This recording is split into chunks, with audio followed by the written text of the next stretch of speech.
In my own personal context, I think, I've been very fortunate, as most people have been in this region, in this country, that we haven't lived, with the most egregious forms of the absence of peace, the violence and that kind of thing. So I've been very fortunate in that sense. So I don't have, my concept, I think, of peace is pretty basic. But I do have a couple of experiences that I think that demonstrated to me, that at least from my own experiences, how it can be absent.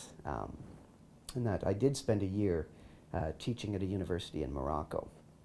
And there was the one big experience, or the thing that always struck me whenever because I taught in a small little town up in the Atlas Mountains called Ifran, beautiful place.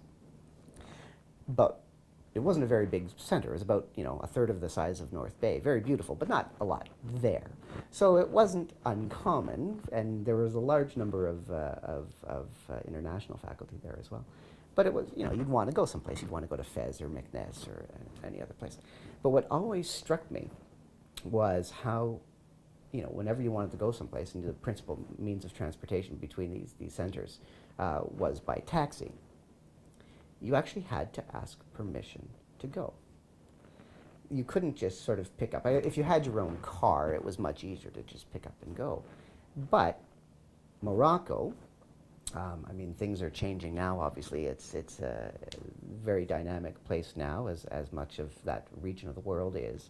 And things have opened up considerably. But it is still somewhat of a police state, and a bit of a very state-centered, very security-minded state, particularly because when I was there, they had just experienced, this was the year after, they had experienced a bombing in Casablanca. In the same way, that was 2003, I think, so there were, much of the same tension. So that just sort of really reinforced for me, how easy it would be to lose some of the things that sort of I take for granted. So for me, I think peace in part means that I can live my life relatively unimpeded. And I say relatively because obviously there's, it's not the state of nature. There's always going to be things that are infringing upon one person's ability to do as he or she pleases. But relatively unimpeded from external forces, whether they are governmental forces or, others.